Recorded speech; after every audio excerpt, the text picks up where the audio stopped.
Le Wi-Fi, on n'y pense même plus, n'est-ce pas? C'est juste là, tout le temps, partout. Ça ressemble un peu à de la magie. Mais en fait, derrière cette magie invisible qui nous connecte au monde, eh bien, il y a une explication très concrète. Oui, l'Internet sans fil est partout, on est bien d'accord. Mais comment ça marche vraiment? Ce signal qui passe à travers les murs, il vient d'où au juste? C'est la question qu'on va creuser ensemble. Alors, pour bien commencer, revenons à la base du sujet. Le Wi-Fi, qu'est-ce que c'est au fond? On va soulever le capot pour voir un peu ce qui se cache derrière nos écrans. En fait, le Wi-Fi, c'est une technologie qui se sert d'ondes radio.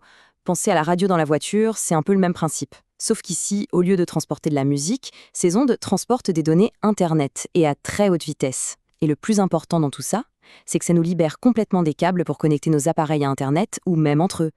Donc si on devait résumer en une seule phrase, ce serait ça. C'est l'Internet, mais sans les câbles. C'est aussi simple et aussi puissant que ça. Bon, on a compris que le Wi-Fi, c'est une histoire d'ondes radio. D'accord. Mais alors, qui est le chef d'orchestre dans tout ça? Eh bien, c'est lui, le routeur. Cette petite boîte qu'on oublie souvent dans un coin, c'est en fait la véritable star de notre réseau. Il faut vraiment l'imaginer comme le cœur du réseau à la maison. C'est lui qui reçoit toute l'information d'Internet et qui la redistribue, qui la pompe en quelque sorte, vers tous nos appareils. Il s'assure que la bonne donnée arrive au bon endroit et au bon moment.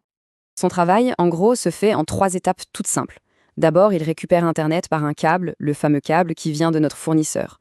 Deuxième étape, et c'est là que ça devient intéressant, il transforme ce signal filaire en ondes radio.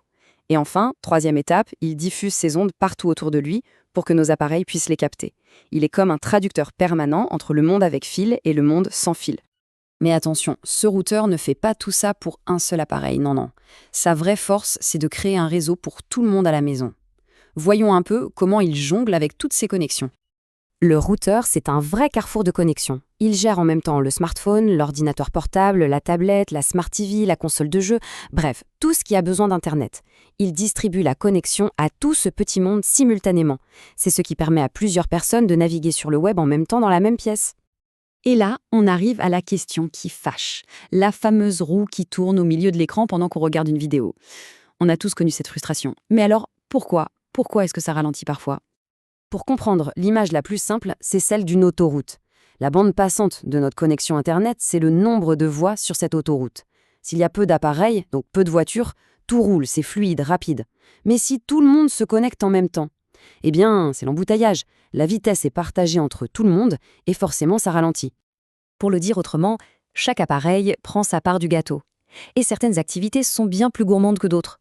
Regarder un film en 4K sur la télé, par exemple, ça prend une énorme part. Si l'ordinateur fait une grosse mise à jour en même temps, il prend aussi sa part. Et à la fin, il ne reste plus grand-chose pour le téléphone. Ok, donc maintenant on comprend mieux comment tout ça fonctionne. Mais ça soulève un autre point, et celui-là est absolument crucial, la sécurité de ce réseau. Réfléchissons-y une seconde.